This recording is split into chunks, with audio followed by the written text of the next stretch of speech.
Ilang bahagi ng EDSA sinimula ng isailalim sa rehabilitasyon. Every day, laging may chance passengers. Pero we are not encouraging yung ganon sa ngayon kasi nga fully booked na. Ilang pasahero humabol sa huling biyahe ng barko ngayong gabi sa Manila North Port. Actually, meron pa naman tayong biyahe. May mga shipping lang tayo na nagsabi na kumbaga lilimitahan na nila ang pagbiyahe bukas. Pero hanggang ngayon naman, dire-diretso pa rin ang biyahe ng barko. Batangas Port mananatiling bukas sa mga nais pang bumiyahe. Sumisigaw kami, bargain, overrun, ganyan. Sigaw kailangan, ma'am. Huwag walang sigaw, walang benta. Mga tindera sa Divisoria, todo ang diskarte upang mapataas ang benta. Last-minute shoppers sa nasabing pamilihan dumagsa. Paghinto at pagkuha ng litrato sa isang bahagi sa Cannon Road, bawal na.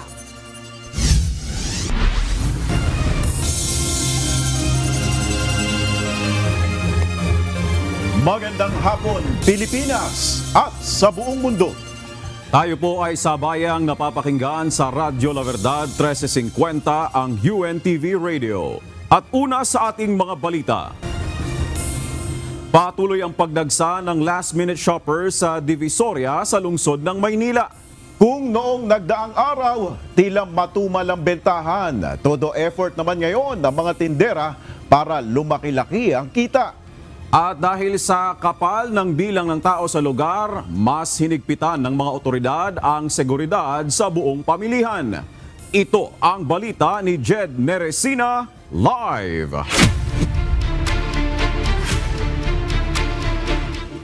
Jed, kumusta ang bentahan ng holiday items dyan sa Divisoria sa Maynila? At marami pa rin ba ang humahabol na mamili?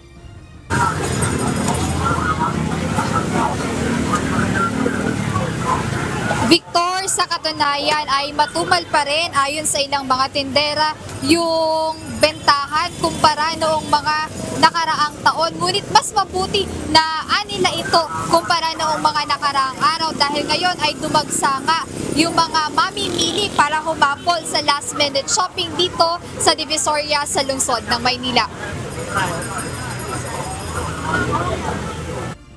Ilang oras bago ang pagdiriwang ng holiday, marami pa rin sa mga mamimili ang naghahabol para sa kanilang last-minute shopping sa Divisoria. Kaya naman ang mga tindera sa lugar ay sinamantala na ito para makabenta at makabawi naman ng kita. Gaya na lang ni Beth Silva. Aniya kapag ganitong nalalapit na ang holiday celebration, dumarami na ang namimili sa Divisoria. Itong mga last hour na ganyan ay tinatawag nila last day, last hour, mas marami ngayon kaysa nung mga nakaraan. Kasi nung nakaraan is medyo umuulan-ulan, yung mga tao hindi makapamili. Dahil yung mga medyo siyempre wala pa mga bonus, wala pang 13 month. Ngayon pa lang talaga sila nagsisimulang mamili. Kaya hindi na nila pinalalampas ang pagkakataong ito at todo bigay na sila ng iba't ibang diskarte upang makahatak ng mga customer. Sumisigaw kami, bargain, overrun, ganyan. Parehong pamamaraan din ang ginagawa ni Salve na isa ring tindera ng mga damit sa lugar. Ayon sa kanya, kinakailangan nilang mag-ingay upang mapansin ng mga tao lalo na at marami ang kanilang kakompetensya sa nasabing pamilihan. Sigaw kailangan, ma'am. Huwag walang sigaw, walang benta. Na sila gusto nila yung maingay kami. Ano kayo nag-aalok? Ganyan, sigaw-sigaw. Ali kayo, mura dito, ganyan. Mura, 100 dress, terno. Sa kabila naman ng sikip at traffic, nadadanasin ay dito pa rin pinipiling dumiretso ng ilang mamimili. Isa na rito ang magkakapitbahay na sina Patrick Mina na naisingit ang last minute na pamimili kahit busy. Ngayon lang din po kasi kami ngayon lang din araw yung available sa amin. Naisipan namin pumunta dito, ay nga, sulit naman kasi mga mura, mga tinda. Para naman kay Erwin Batalya, kaysa mamili sa mall na higit na mas mataas ang presyo. Mainam na dito na sila nagpunta para makatipid kahit paano. Ma'am, kasi dito ma'am, mas mura kasi talagang abot kamay talaga yung budget mo, sakto lang din. So sa 1,000 mo, marami ka nang mabibili. Talagang worth it talaga. Yung pagpunta ka, marami nga lang pong tao talaga. Kaugnay nito, ayon sa Manila Police District o MPD, pangunahing binabantayan nila ay ang tinatawag na areas of convergence o ang mga lugar sa Maynila na matao o kaya naman ay maraming sasakyang dumaraan. Kabilang narito ang Divisoria Market. Una-una, hindi na yung dami ng depende yun. Siyempre, una-una, tinitingnan natin saan ba marami yung tao. O katulad ng Divisoria, talagang tagsaan ng mga tao dyan. Marami tayo mga pulis na nandyan.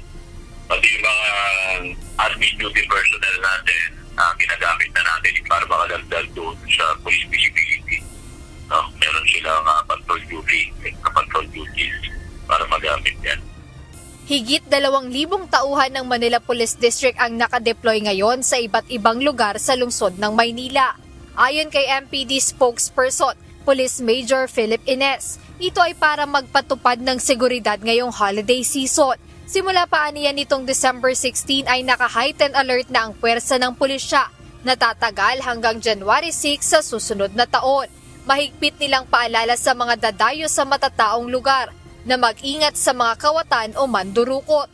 Maiging bantayan ang mahahalagang gamit gaya ng bag, wallet at cellphone na maaaring masalisihang makuha lalo kapag siksikan sa lugar. Bukod dito, binigyang diin ni Police Major Ines na agad i-report sa mga pulis kung may mga kahina-hinalang makikita sa paligid.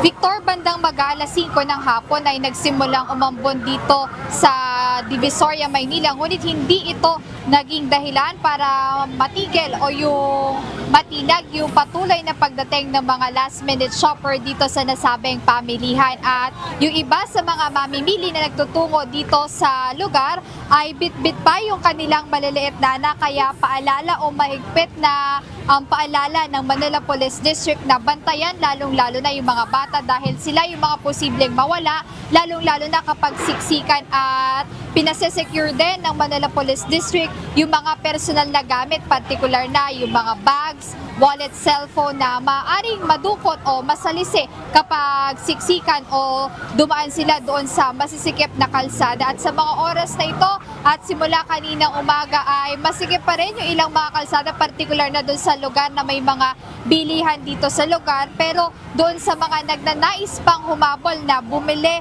dito sa Divisoria Market sa lungsod ng Maynila, ayon sa ilang mga tindera, ang iba sa kanila ay bukas pa hanggang mamayang gabi dahil mag-uubos sila ng kanilang mga paninda, habang yung iba naman ay maagang magsasara bilang preparasyon dito sa nalalapit na pagdiriwang ng holiday. At ayan muna update mula rito sa Divisoria. Balik sa inyo, Victor. Maraming salamat, Jed Neresina. Sarado ang karamihan sa mga bangko sa Pilipinas simula ngayong araw, December 24. Sa kanilang inilabas na abiso, sarado ang lahat ng branch ng BPI at Land Bank sa December 24, 25, 30, 31 at January 1, habang bukas ang BDO mula December 26 hanggang 29.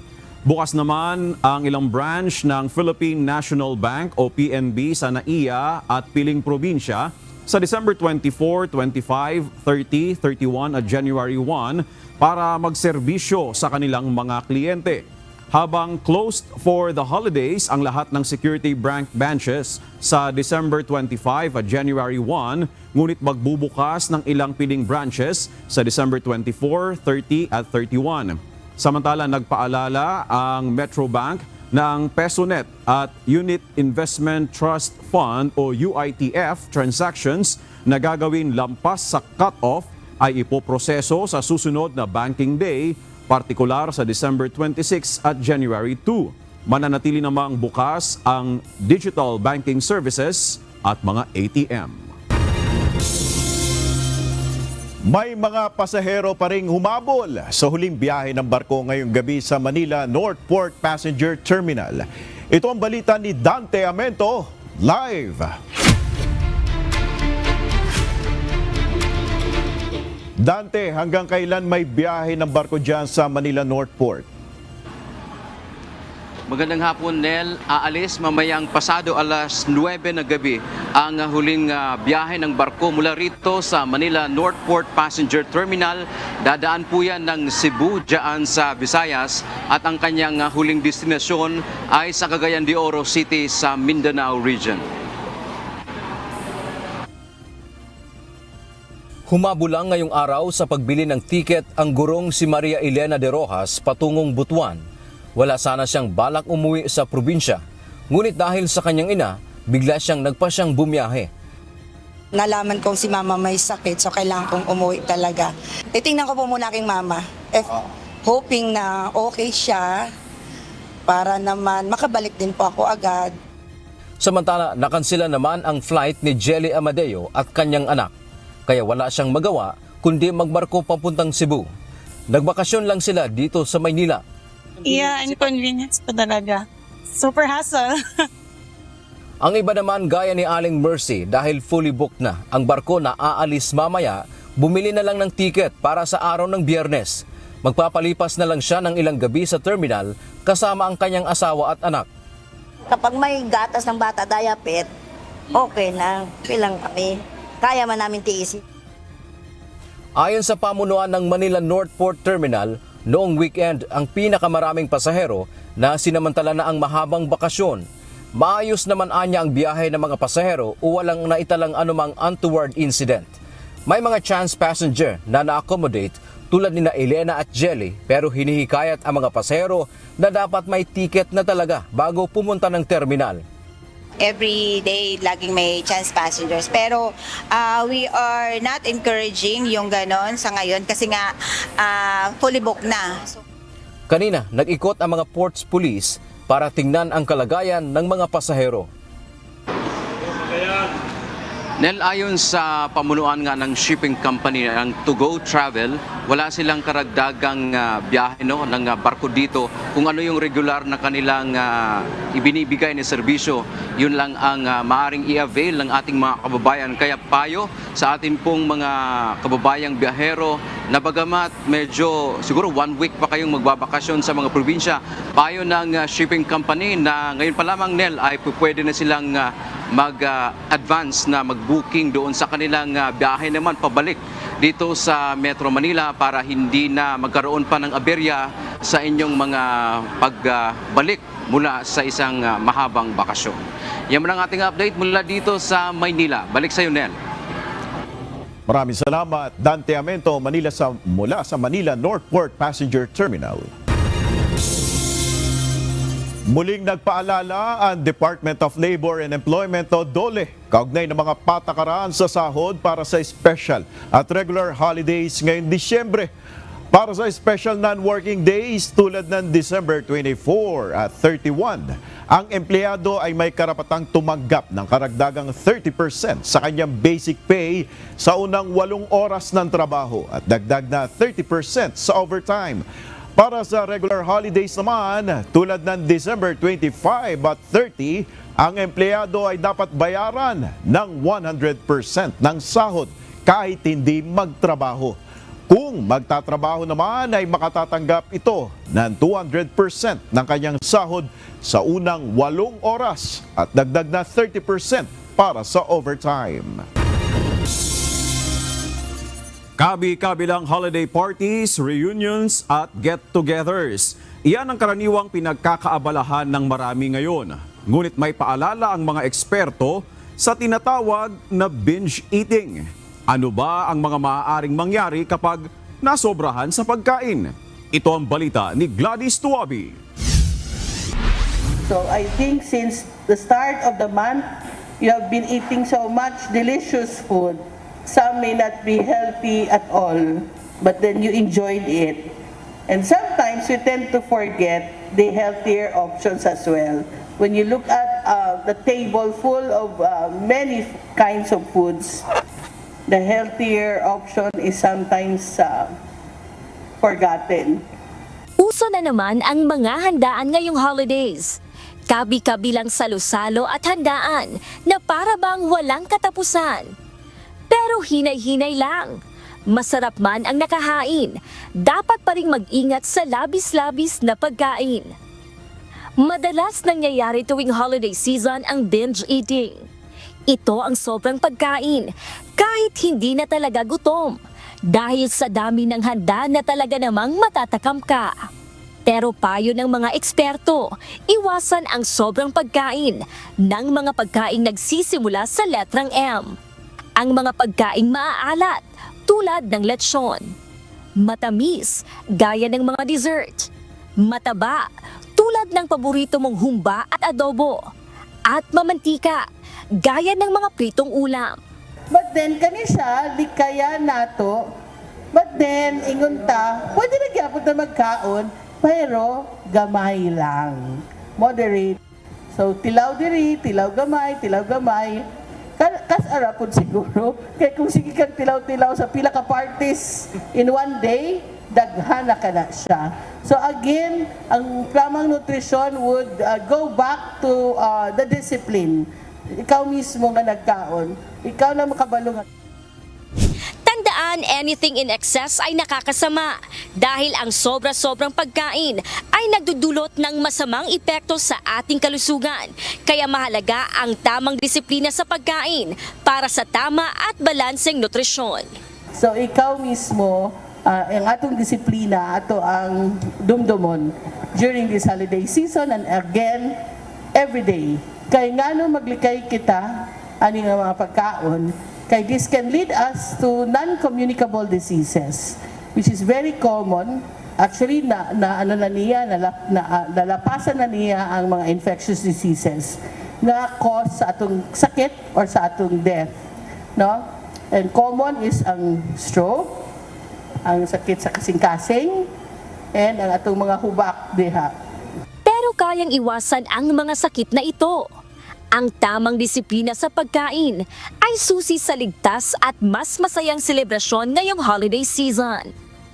Gladys Tuwabi, UNTV News and Rescue. Diyos ang aming sandigan, serbisyo publiko ang aming pinahahalagahan. Bumaba ang naitalang non-communicable diseases ng Department of Health ngayong holiday season. Sa tala ng DOH, umabot sa 75 ang mga kaso nito. Mas mababa ito ng 38% sa datos na nakalap noong December 24, 2024. 18 dito ay mga bagong kaso ng stroke, atake sa puso at asthma. Patuloy namang nagpapaalaala ang DOH sa publiko na iwasan ang mga maaaring maging sanhi ng mga nabanggit na sakit, gaya ng sobrang pagkain, paninigarilyo, pag-inom ng alak at stress. Mainam rin na humingi agad ng tulong kung nakararanas ng panghihina, hirap sa paghinga o paninikip ng dibdib. Ugaliin din na daging may dalang mga gamot na kakailanganin sa oras ng emergency.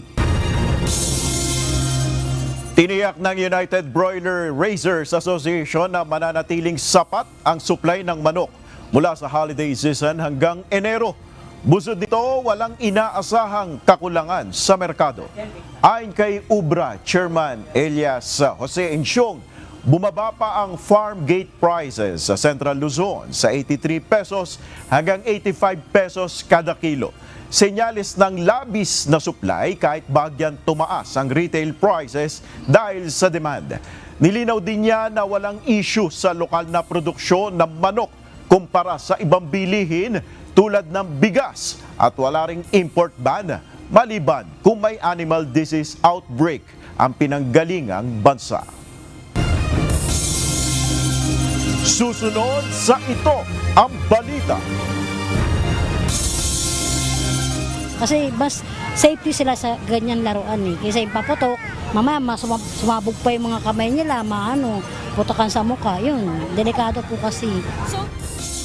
Ilang mamimili natutunang gumastos ng tama, mga hindi masyadong kailangan, iniiwasan ng bilhin. Actually, meron pa naman tayong biyahe. May mga shipping lang tayo na nagsabi na, kumbaga, lilimitahan na nila ang pagbiyahe bukas. Pero hanggang ngayon naman, dire-diretso pa rin ang biyahe ng barko. Batangas Port mananatiling bukas sa mga nais pang bumiyahe. Hindi magsasara at tuloy-tuloy ang biyahe ng mga barko sa Batangas Port ngayong holiday season. Samantala, simula noong December 13 hanggang kaninang tanghali, umabot na sa halos 200,000 mga pasahero ang naitalang umalis sa Batangas Port. Mula sa Batangas Port, ito ang balita ni Benedict Samson, live!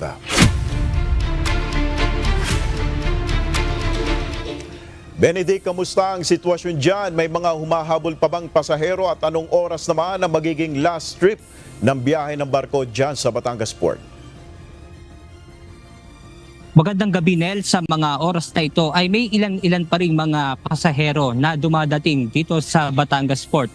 At kung mapapansin mo nga itong ticketing booth sa aking likuran, meron mga ticketing booth dito na kakaunti lang yung pila at meron naman na wala na ngang nakapila.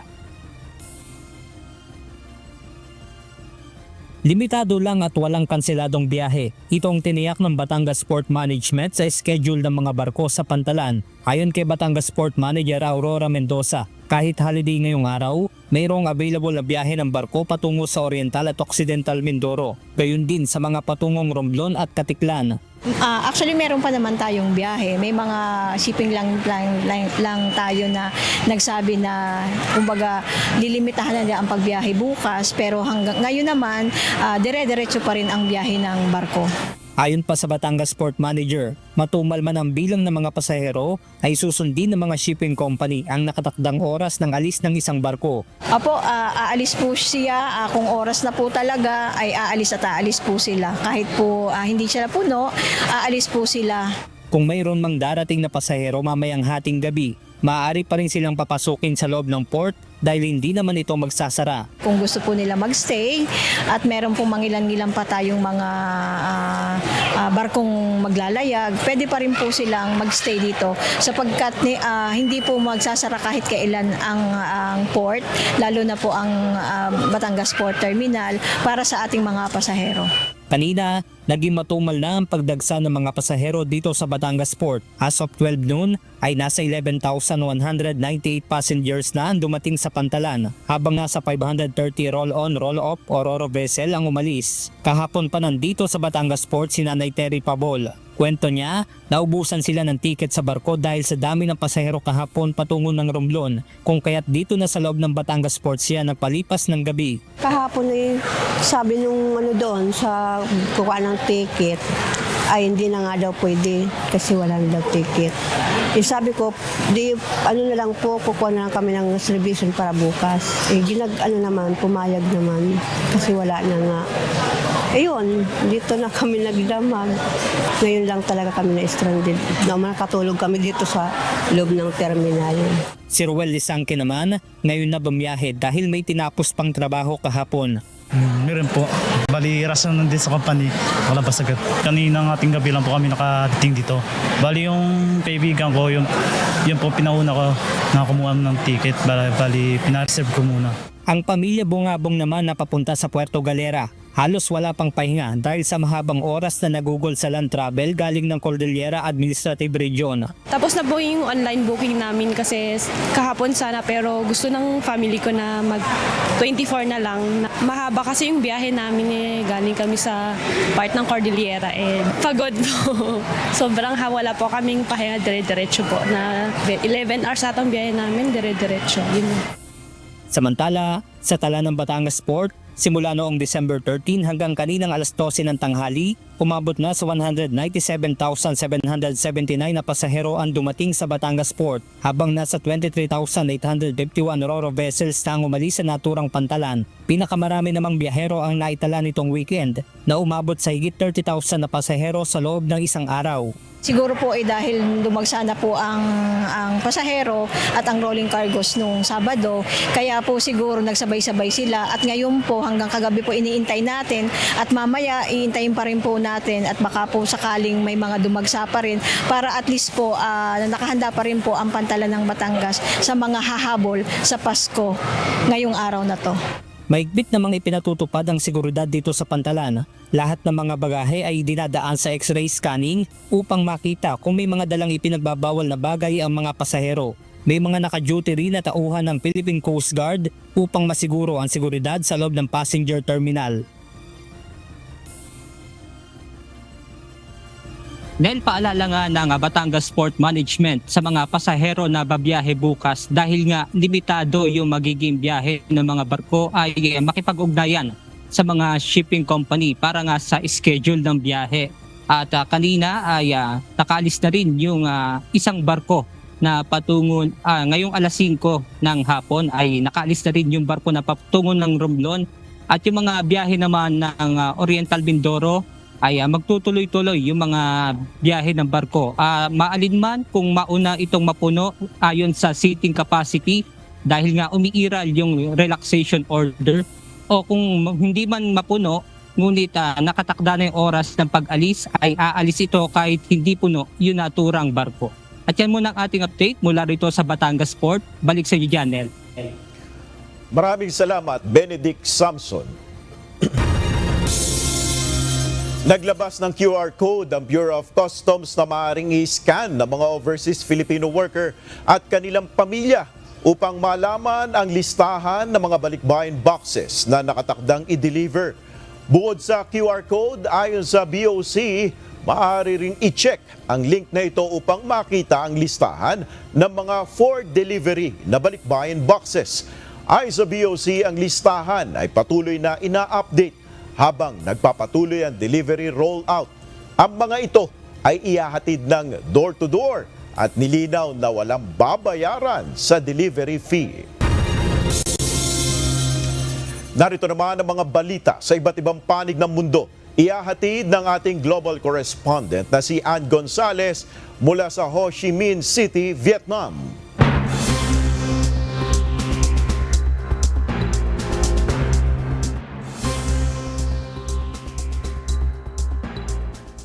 Korte Suprema ng Brazil, si dating Pangulong Jair Bolsonaro na pansamantalang makalabas ng kulungan upang sumailalim sa operasyon sa hernia. Ayon sa desisyon ni Justice Alexander de Moraes, ililipat si Bolsonaro sa ospital matapos aprubahan ang kanyang paglabas para sa operasyon sa December 25. Makukulong si Bolsonaro sa loob ng 27 taon dahil sa planong kudeta matapos matalo sa halalan noong 2022. Matagal nang may problemang pangkalusugan ng dating Pangulo, kabilang ang mga komplikasyon mula sa pananaksak sa kanya noong presidential elections noong 2018. Nasawi ang hepe ng hukbong sandatahan ng Libya na si General Mohammed Al-Haddad matapos bumagsak ang sinasakyan niyang eroplano sa Turkey. Ayon sa mga otoridad, sakay ng Falcon 50 aircraft si Haddad at 4 pang iba nang mawala ng komunikasyon ng eroplano matapos humiling ng emergency landing habang patungong Tripoli mula Ankara. Kinumpirma ni Libyan Prime Minister Abdul Hamid Diebe ang pagkamatay ng general at tinawag itong malaking kawalan para sa bansa dahil sa tapat na serbisyo nito sa Libya. Nasa Turkey ang grupo ni Haddad para sa usaping pagpapatibay ng military at security cooperation ng dalawang bansa. Patuloy pang inaalam ang sanhi ng pagbagsak ng eroplano.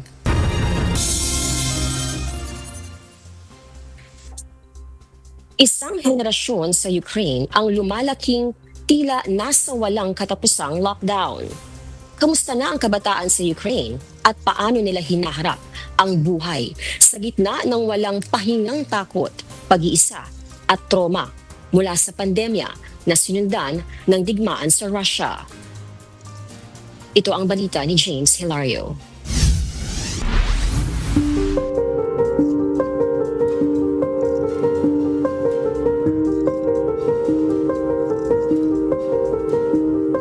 Неможливо поставити на паузу їх життя. Ми не скажемо дітям, вибачте, у нас війна, давайте потерпіть 5-10 років і ми потім вам займемося. Зараз, тут, і вони повинні плавати, соціалізуватися, вчитися. Hindi maaaring ipagpaliban ang kabataan Ito ang paniniwala ni Ayuna Morozova habang muling binubuksan ang pinakamalaking swimming pool complex sa Kharkiv sa kabila ng patuloy na panganib ng pambobomba.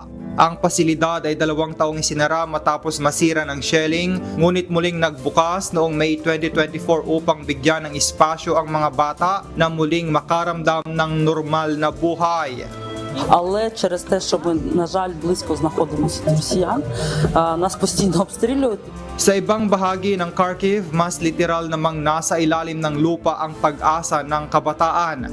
Matapos ang 3 taong hindi pagpasok sa paaralan mula nang lusubin ng Russia ang Ukraine noong 2022, muling nakabalik sa pag-aaral ang 14 anyos na si Evangelina Tutorico. Мені дуже подобається через те, що я знову можу спілкуватися з однокласниками офлайн, бо до цього я могла тільки ходити гуляти з ними, але тепер я бачуся з ними майже кожен день. Sa Kharkiv region na lugar kung saan may pinakamaraming nasirang paaralan mula 2022 dahil sa halos araw-araw na pag-atake ng Moscow, itinayo ang underground school.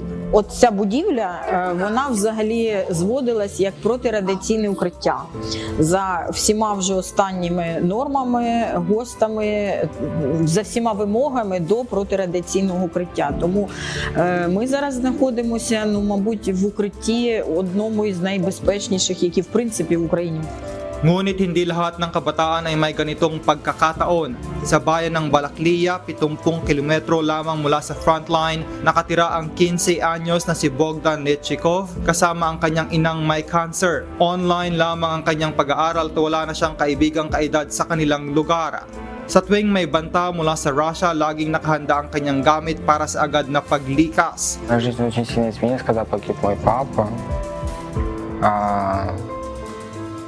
Мы потом все делали сами. Это было очень трудно. Сейчас мы как-то более приспособились быть вдвоем. Мы как одна дружная команда. Namatay ang kanyang ama na isang sundalo habang ipinagtatanggol ang Kharkiv noong 2022. Sa buong Ukraine, kulang ang mga espesyalistang tumutugon sa trauma ng kabataan. Isa si Marina Dudnik sa mga psychologist na sumusubok punan ng kakulangan sa pamamagitan ng NGO na Voices of Children. Ми діагностуємо дуже багато і страхів у дітей, і тривоги, і у підлітків зараз дуже багато і самопошкодження є, і суїцидальні думки. Ayon sa mga pag-aaral ng World Health Organization at UNICEF, bumaba ang antas ng kasiyahan ng mga kabataang Ukrainian ngunit nananatili ang kanilang kakayahang magpakatatag. Sa kabila ng sirena, basement at sirang paaralan, patuloy silang nangangarap. At sa isang bansang winasak ng digmaan, ang simpleng pagkakataong mag-aral, makipagkaibigan at mabuhay bilang bata ay isa ng anyo ng paglaban. James Hilario, UNTV News and Rescue. Diyos ang aming sandigan, serbisyo publiko ang aming pinahahalagahan.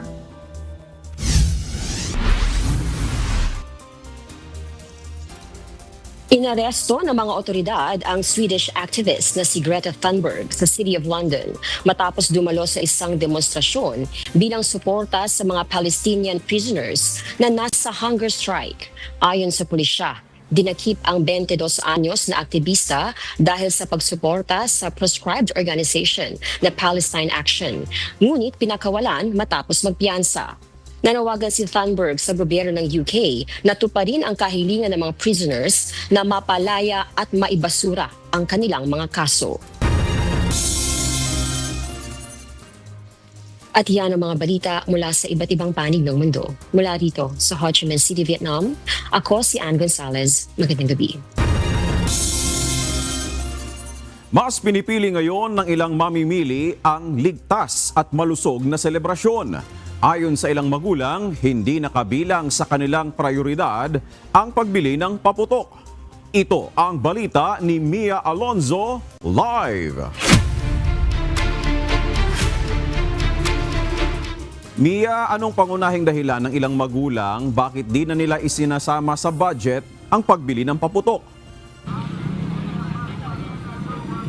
Victor, mas nagiging aware na kasi ang mga magulang, gayon din ng ilang mamimili sa masamang epekto sa kalusugan nitong paputok. At gayon din para makaiwas nila sila sa taon-taong insidente na nangyayari gawa ng firecrackers. Kaya naman sinimulan na ng ilan na tanggalin na ito sa kanilang budget ang pagbili ng paputok. Mas gusto ko na walang paputok, lalo na may baby ako eh. Ayoko talaga na kasi yung usok, saka yung yung magugulatin yung mga bata rin kasi. Saka safe din pag walang paputok. Habang papalapit ang pagpapalit ng taon, makikita sa mga pamilihan ang pagbabago ng prioridad ng mga mamimili. Para sa ilang magulang, hindi nakasama sa budget ang paputok. Inuuna na nila ang kaligtasan at kalusugan ng buong pamilya. At ang simpleng pagdiriwang na tahimik ay mas pinahahalagahan na ngayong holiday season. Si Beng Andaya, bagamat aminadong tradisyon na sa kahit anong pagdiriwang ang pagpapaputok, ay mas pinili ngayong taon na iiwas na ang kanyang mga anak dito. Patugtog na lang siguro para mabulabog lang yung sa loob ng bahay. Lalo na kasi nga may baby nga ako, ayoko talaga ng may usok. Kung tutusin, mas gusto ko nga talaga sa walang paputok eh. Bagamat hindi aniya lubusang maiiwasan, uumpisahan na ng kanilang tahanan na magdiwang ng nasa prioridad ang kalusugan ng pamilya. Si May Apostol naman, tanggal na rin sa budget ang pagbili ng paputok. Tanging mga laruan at paingay na lamang ang sinimulang bilhin para sa kanyang mga anak. Kasi mas safety sila sa ganyan laruan eh. Kasi yung paputok, mamaya sumabog pa yung mga kamay nila, putakan sa mukha. Yun, delikado po kasi. Bagamat naging bahagi ng selebrasyon ang paputok, ipinapaalala ng mga eksperto na hindi lamang pampisikal na panganib ang banta nito, kundi maaari itong magdulot pa ng ibang problema sa kalusugan. Yung ating mga paputok, they release certain harmful substances. They release these particles, the particulate matter, yung PM2.5. No? So these particulate matter, they get into our lungs. They affect how our more vulnerable populations, those with comorbidities, those with pre-existing conditions such as asthma, COPD, chronic obstructive pulmonary disease, exacerbating the different effects that they already have experienced. Bukod sa matinding ingay at physical injury, ang maaaring idulot ng mga paputok ay naglalabas din ito ng PM2.5 o maliit na particle na may sukat na 2.5 micrometer na mas maliit pa sa hibla ng buhok ng tao. Ang mga particle na ito ay madaling makapasok sa sistema at dugo at pwedeng magdulot ng injury sa baga at iba pang problema sa kalusugan kahit sa mga walang pre-existing na sakit sa baga. Kaya naman ipinapayo ng mga eksperto na ihiwalay ang paputok sa selebrasyon, maging maingat at piliin ang mas ligtas na paraan ng pagdiriwang ngayong holiday season.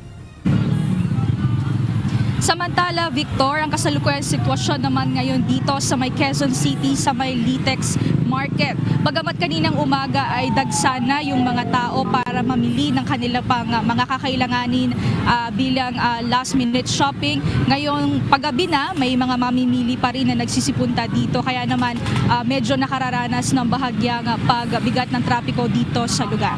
At yan muna ang update mula dito sa Quezon City. Balik sa iyo, Victor. Maraming salamat, Mia Alonzo.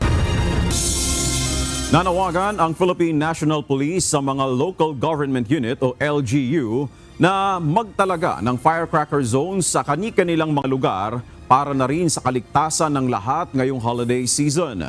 Ayon sa PNP, malaking tulong ang pagkakaroon ng designated firecracker zones para maiwasan ang mga aksidente at ma-regulate ang bentahan ng paputok. Dagdag pa ng pulisya, makatutulong din ang hakbang na ito para sa mga legal at maliliit na negosyante na sumusunod sa itinatakda ng batas. Nauna nang ininspeksyon ng PNP ang ilang tindahan ng paputok sa Bulacan upang masuri kung meron silang valid permits at may maayos na labeling at storage facilities ang mga ito. At susunod sa ito ang balita.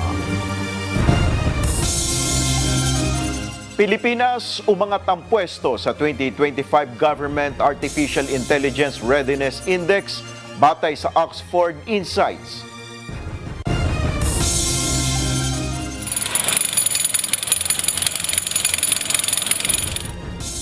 Ilang bahagi ng EDSA sinimula ng isailalim sa rehabilitasyon.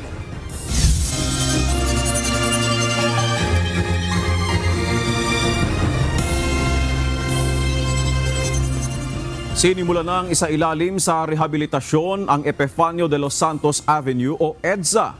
Ilang bahagi ng pangunahing lansangan ay isinara na sa trapiko. Ito ang balita ni Asher Cadapan Jr. live.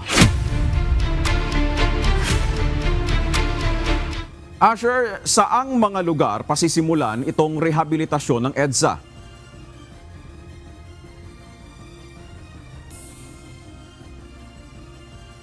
Tayo sa trapiko kung ilang mga bahagi ng Epifanio de los Santos Avenue ng EDSA.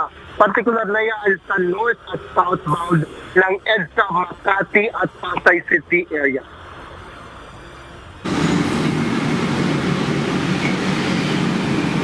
Inihanda na ng Department of Public Works and Highways o DPWH ang mga kagamitan at mga lugar na unang isa sa ilalim sa EDSA sa rehabilitasyon ng EDSA. Alinsunod ito sa utos ni Pangulong Ferdinand Marcos Jr. na ayusin na ang naturang highway para mas maging ligtas ito sa mga motorista, commuter at pedestrian. Kasabay na rin ito ng holiday break upang mabawasan ang epekto ng trapiko ng mga pagkukumpuni at makaiwas sa abala sa mas maraming motorista. Kabilang sa mga aktibidad na gagawin sa EDSA rehabilitation ay ang concrete reblocking kung saan aalisin ang sirang bahagi ng sementadong kalsada upang palitan ng bago at mas matibay na konkreto. Magsasagawa rin ng asphalt overlay kung saan papalitan ng panibagong patong na espalto ang ilang bahagi ng EDSA.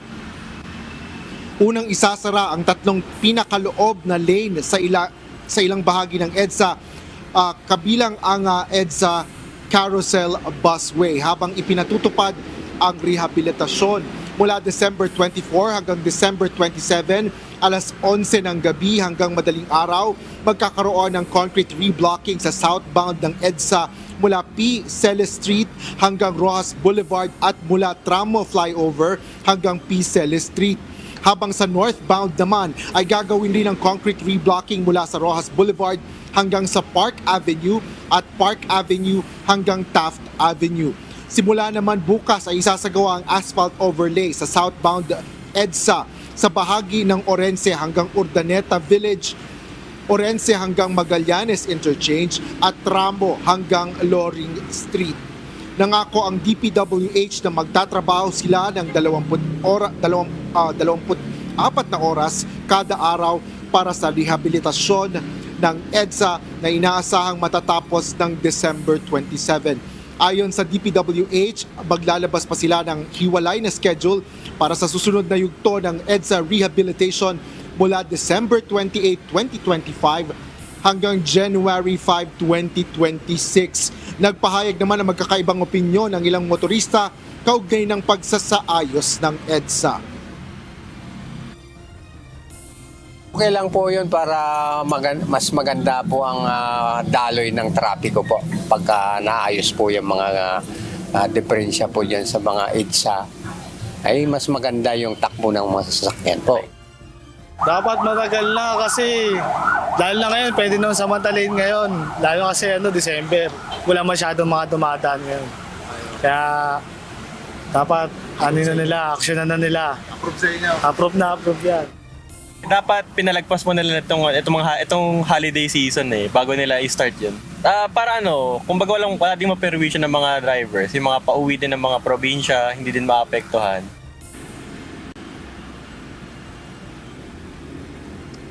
Victor, andito tayo ngayon sa bahagi ng EDSA, particular na sa Estrella, Makati. At kung makikita ninyo, itong northbound lane ng EDSA ay maluwag pa yung trapiko. Hanggang dito sa lugar na to, itong ginagawa sa ngayon ng bahagi ng EDSA rehabilitation. Kaya pagkadating dito sa lugar, paglampas dito sa Estrella, sa northbound ng EDSA, ay maluwag yung trapiko. Ngunit bago dumating dito, ay mabigat din ang trapiko. Doon naman sa kabilang panig ng EDSA, sa EDSA southbound, makikita nyo na mabigat yung trapiko sa kasalukuyan. Halos 2 o 3 lane lang ang nadadaanan dahil nga nilagyan at mas pinalawak yung inner lane o yung EDSA bus lane para nga doon sa kailangan nilang isaayos na mga bahagi ng EDSA, bahagi o alinsunod nga yan sa EDSA rehabilitation work na ginagawa ng DPWH sa ngayon. Ngunit paglagpas naman dito sa may EDSA southbound Estrella ay magaan na rin ang trapiko, bagaman may ilang bahagi dito sa Makati rin bago magmagallanes na ginagawa rin yung bahagi ng EDSA at nakararanas rin ng mabigat na trapiko bago sumapit dyan ng EDSA Magallanes. Yan ang latest dito sa Makati City. Balik sa'yo, Victor. Maraming salamat, Asher Kadapan Jr. Pansamantalang hindi hihinto ang EDSA carousel buses sa southbound ng Kamuning Busway Station sa December 27 at 28 mula 1:00 hanggang 4:00 ng umaga. Ito ay upang bigyang daan ang pag-aangat at paglipat ng mga steel component tulad ng warren trusses at cross bracing para sa ginagawang Kamuning Bridge. Sa panahong ito, i-redirect ang ruta ng mga bus at maaaring sumakay at bumaba ang mga pasahero sa kalapit na estasyon sa Quezon Avenue o NEPA Q-Mart. Humihingi ng paumanhin ng DPWH sa abala at nagpapasalamat sa pangunawa ng mga commuter habang isinasagawa ang mga hakbang para sa mas maayos at accessible EDSA.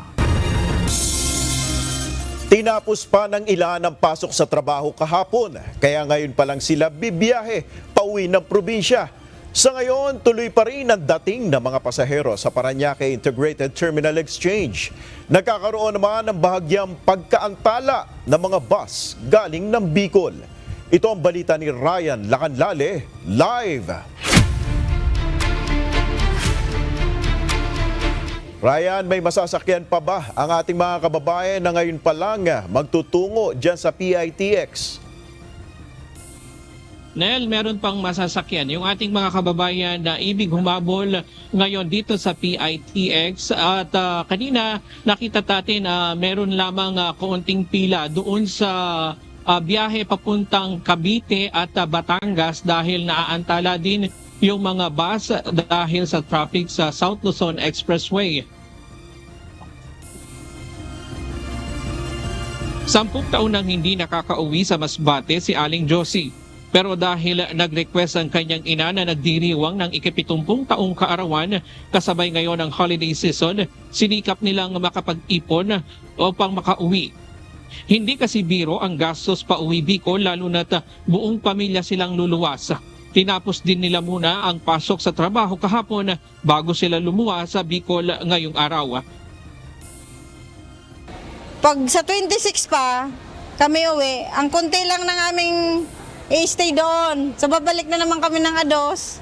Kaya pinilit ko na umuwi. Para makatipid sa gastos, nagbaon na rin sila ng pagkain para sa kanilang mahabang biyahe. Si Magdalene, Nobyembre pa pinlano ang pag-uwi sa Daet Camarines Norte pagkatapos ng 1 taong pagtatrabaho sa Cavite. Gaya ni Aling Josie, may pasok pa rin sila hanggang kahapon. Dahil po sa trabaho, last day pa lang po namin kahapon. Kaya ngayon pa lang po. Nung November pa po, kasi expected na madaming tao, punuan. So nagpabook na po ako ng ticket agad para kumbaga hindi na po hassle sa pagpakuha ng ticket. Ilan lamang sila sa mga pasahero sa Parañaque Integrated Terminal Exchange na humabol pa uwi ng probinsya ngayong araw. Tinapos muna nila ang pasok sa trabaho saka bumiyahe pa uwi ng probinsya. Sa ngayon ay may mga slot pang ng bus sa PITX sa biyaheng probinsya. Bagamat maaari pa ring humabol pa uwi pero mas maluwag ngayon sa terminal kumpara kahapon. Ngayong 6:00 ng gabi umabot na sa 154,519 ang foot traffic sa terminal. Sabi ng ilang bus driver, mula Bicol, nagkakaroon lamang ng bahagyang pagkakantala sa turnaround ng mga bus dahil sa traffic. Traffic sa may Lupis, yung ginagawang skyway nila. Lupis, yung ginagawang parang skyway ata nila yon. Hanggang ngayon, hindi pa rin natapos, ilang taon na. Bako pa rin, parang pwede ng ng kalabaw. Oo. Paliguan, doon nagkakaroon tayo ng problema sa travel. Lopez. Ang Quirino naman, ganun pa rin.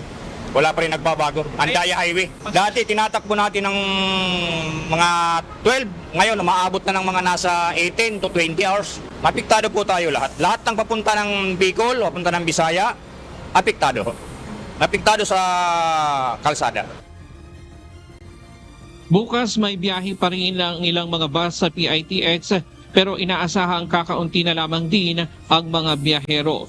Bagamat merong ilang bus company bukas at saka sa December 31 na hindi nabibiyahe pero pagtitiyak ng PITX ay magkakaroon pa rin ng biyahe dito.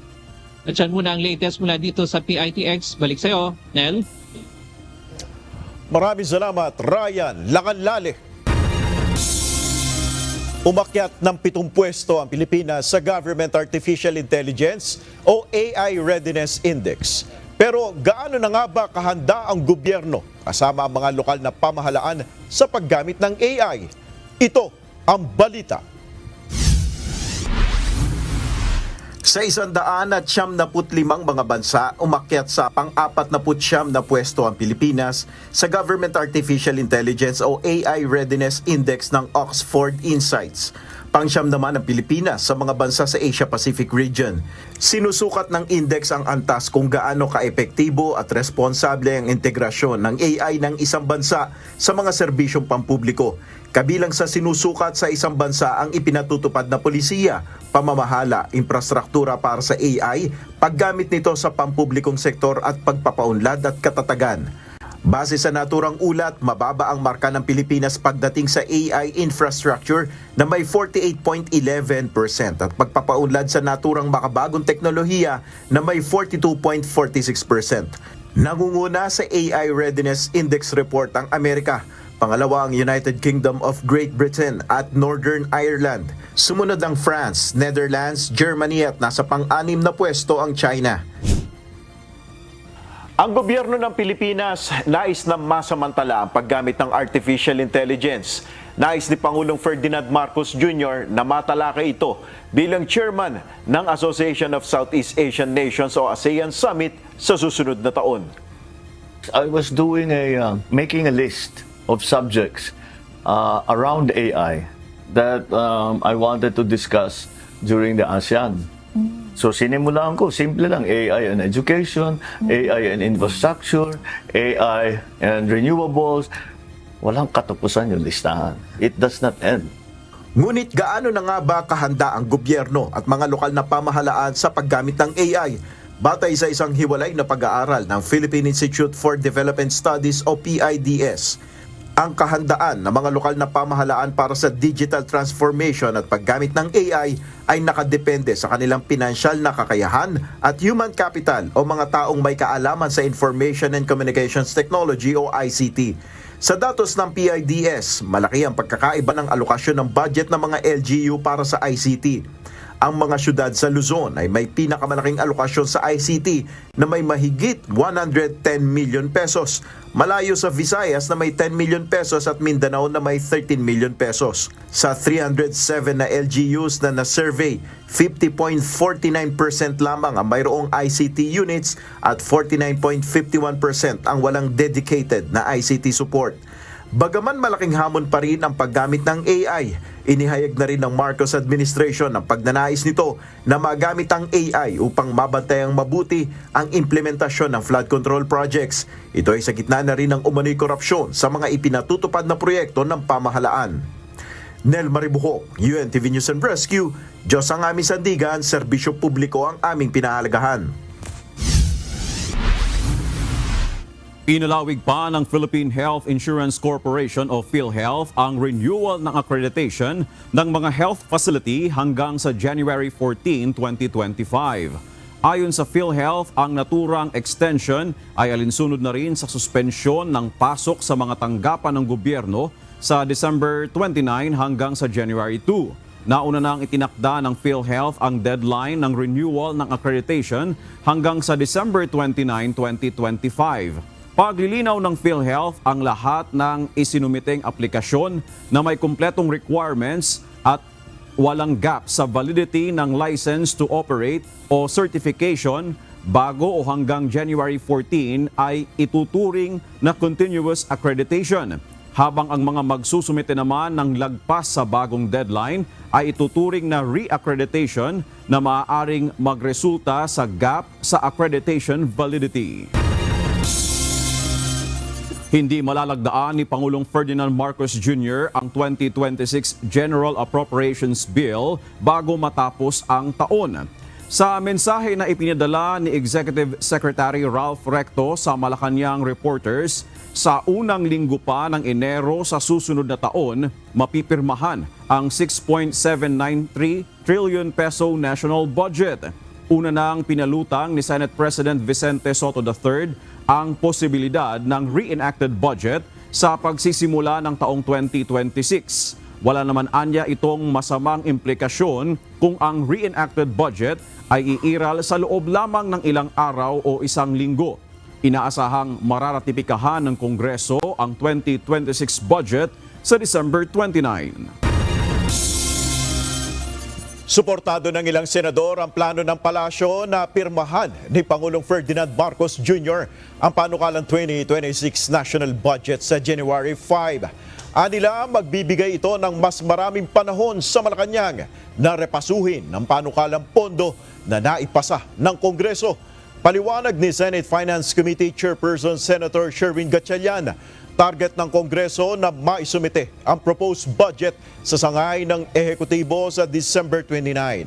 Ito ay 2 araw na lang bago ang pagpapalit ng taon. Ngunit kailangan ng executive ng sapat na panahon para repasuhin ang higit 4,000 pahina ng enrolled copies ng budget. Pinakamainam anyang gawin ay isagawa ang budget signing sa January 5 upang matiyak na napag-aralan ang bawat provision dito. Iginit naman ni Senate President Pro Tempore Panfilo Lacson, mainam na magkaroon ng panandaliang reenacted 2025 budget. Mas maigi na anya ito kaysa madaliin ang pagpapasa ng national budget na hindi tumutugon sa pangangailangan ng kasalukuyang panahon at sa gitna ng mga issue ng korupsyon. Ipinagbawal na ang paghinto ng mga motorista at pagkuha ng selfie o litrato sa bahagi ng Cannon Road kung saan itinuturing na crime site sa pagkasawi ni dating DPWH Undersecretary Catalina Cabral. Naglagay ng signage ang pulisya para agad mapansin ng mga motorista ang pagbabawal. Ito ang balita ni Grace Doctolero, live. Grace, anong dahilan ng pagbabawal at anong mga babala ang pinaiiral sa bahaging iyan ng Cannon Road? Yes, Nel, nagbabala ang mga opisyal ng barangay sa mga turista at mga motorista na ang bahagi ng Cannon Road kung saan nakita ang mga labi ni dating DPWH Undersecretary Catalina Cabral ay may malalim na bangin at malalaking bato sa ibaba. Ayon sa otoridad, may mga turista at ilang motorista na humihinto para magpakuha ng litrato matapos kumalat ang balita tungkol sa insidente, bagay na maglalagay sa kanila sa panganib. Malalim kasi ma'am yan, kasi mga 20 to 30 meters yan, tapos bato pa sa baba. Yung mga pulis namin naman, lagi silang nagpapatrol dito, lumalabas, umano sa yan lang, tsimpo na yun na may nangyari. Ngayong hapon ay kinabit na ng mga kawani ng pulisya ang mga signage na ito dito sa crime site kung saan nasawi si dating Yusek Catalina Cabral. Ibig sabihin, bawal nang tumigil ang mga motorista sa bahaging ito ng kalsada simula ngayon. Pwede malagyan ng barikada para safety at walang pwedeng maaring mag-standby doon. Sana nga kung may ilalagay silang ilaw doon na kahit na solar na apat para madilim talaga doon. Kasi paggabi na umuulan, may mga bato na babagsak, hindi nakikita ng mga motor. Mahigpit ngayon na binabantayan ng 3 patrollers mula sa Camp 6 ng Tuba Municipal Police Office Katuwang ang isang team mula sa 2nd Provincial Mobile Force Company ng Benguet Provincial Police Office. Ayon sa mga residente, matagal nang itinuturing na delikado ang nasabing bahagi ng Cannon Road lalo na sa gabi at kapag masama ang panahon. Makikita ang mga babala at ang matarik na bangin sa gilid ng kalsada, ang lugar kung saan mahigpit ng ipinagbabawal ang paghihinto at pagkuha ng litrato. Nel, patuloy naman ang paalala ng mga otoridad sa publiko na irespeto ang mga babala at unahin ang kaligtasan sa pagdaan sa Cannon Road. Yan muna ang balita mula dito sa Baguio City. Balik sa iyo, Nel. Maraming salamat, Grace Doctolero. Nakalipat na sa kanilang bagong tirahan ang ilang residente ng Mandawi City na nawalan ng bahay dahil sa Bagyong Tino. 15 pamilya mula sa mga barangay ng Umapad at Alang-Alang ang unang nabigyan ng prefabricated homes. Ang mga bahay sa tinaguriang Bayanihan Village ay kumpleto sa amenities gaya ng banyo at kusina. Bukod sa housing units, tumanggap rin ng relief goods ang mga residente gaya ng bigas, water containers, mahihigaan at iba pa. Plano ng lungsod na dalhin ang iba pang pamilyang naapektuhan ng naturang bagyo sa mga darating na araw.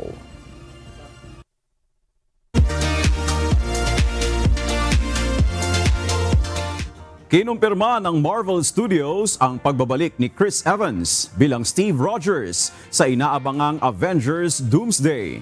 Sa inilabas na unang teaser, makikita sa unang scene si Rogers na sakay ng motorsiklo na nagpapakitang mas pinili niyang ituon ang buhay sa isang bagong silang na sanggol kaysa sa kanyang Captain America suit. Huling gumanap si Evans bilang Rogers sa Avengers Endgame noong 2019 kung saan ipinasa niya ang Captain America mantle kay Sam Wilson na ginampanan ni Anthony Mackie. Bukod kay Chris Evans, magbabalik din sa nasabing pelikula sina Robert Downey Jr. bilang kontrabidang si Dr. Doom at ang Russo Brothers bilang mga direktor. Nakatakdang ipalabas ang Avengers Doomsday sa December 2026.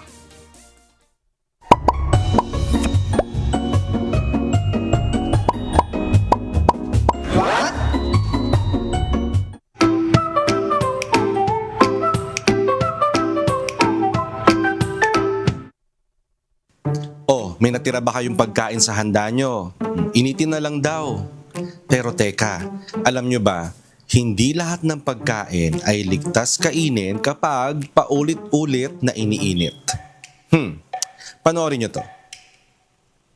Ayon sa food safety studies, bawat init at palamig ng pagkain ay pagkakataon para dumami ang bakterya. Kapag ang pagkain ay naiwan sa room temperature, tapos iniinit ulit, tapos pinalamig ulit, mas tumataas ang risk ng Salmonella at Staphylococcus bacteria, lalo na sa karne, manok, pasta at gravy. Hindi ibig sabihin na mainit ulit ligtas na. May bakterya na hindi agad namamatay sa unang init at ang iba naglalabas ng toxins na hindi na nawawala kahit pakuluan ulit. Kaya minsan, kahit bagong init ang ulam, pwede pa rin magdulot ng sakit ng tiyan, pagsusuka at diarrhea. Delikado lalo ang spaghetti at carbonara, fried chicken at lechon paksiw, gravy at sabaw, kanin na ilang beses na ininit. Yung okay pa yan, kahapon lang yan ang madalas na problema. Para mas ligtas, initin lang ang kakainin. Isang beses lang i-reheat hanggat maaari. Ilagay agad sa ref sa loob ng 2 oras. Kapag may amoy o duda, itapon na. Hindi po sayang ang pagkain, pero mas sayang yan kung kayo mauuwi sa emergency room. Nako ingat kayo sa paulit-ulit na pag-iinit ng pagkain. Sana may natutuhan kayo at laging tatandaan, mapalad ang tao na nakakasumpo ng karunungan at ang tao na nagtatamo ng kaunawaan.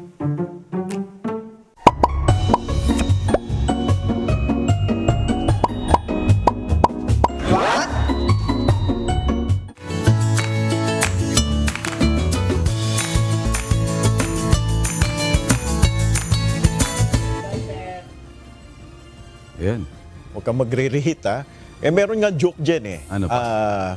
O, ang ulam ko ngayon ay pinangat. Pinangatluhang init. Ikaw ba, marami ka na bang iinitin? Ay, wala naman. Kasi kailangan kasi every week dapat yung sa ref, dapat nililinis mo yan eh. Kung may mga ulam ka minsan itinago, dapat aware ka dun eh. Dapat tinatanggal mo agad eh. Actually, dapat hindi ka na dapat. Pag nagluto ka, dapat eksakto lang sa inyo. Kung dalawa lang kayo sa bahay, dapat sakto lang para sa inyong dalawa. Huwag ka magluluto ng sobra. Oo, tsaka mamaya marami kasing mga kainan. Kaya gaya ng paalala din ng Department of Health, medyo ingat-ingat lang din sa pagkain. Kumbaga in moderation lang, wag namang takaw tingin na nakita mo ay talagang kuha agad ng maramihan. Tapos, tsaka uso ngayon yung uso ngayon yung mga sakit sa puso. Kaya dapat ingat tayo sa mga makolesterol. Yung mga mamantika, matatamis, lalo na kapag nagkakaedad. Ikaw ba, ano na bang level? Wala pa naman. Baka sa susunod na taon, baka malaman natin kung ano na estado ng ating kolesterol. Sige, kung saan pa tayo mapunta, bumati ka na. Eto, narito naman ang ating mga kausi ngayong araw ng Miyerkules. Salamat at shoutout kina Arnelin Espiel, Edel Toto Balduesa, Christian Tombo. Gayon din, shoutout kina Leonardo Ocampo Jr., Luis Santos, at Melissa Reforzado.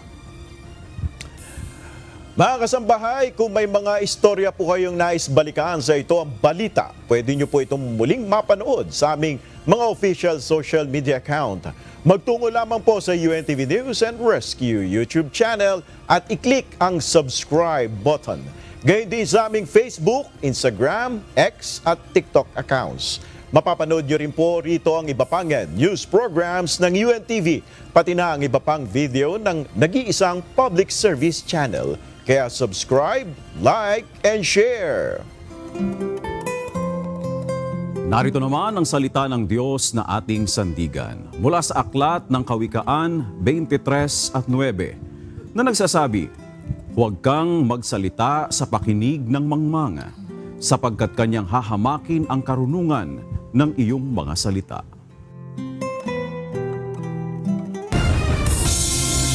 At yan ang naging kabuuan ng ating balitaan ngayong gabi.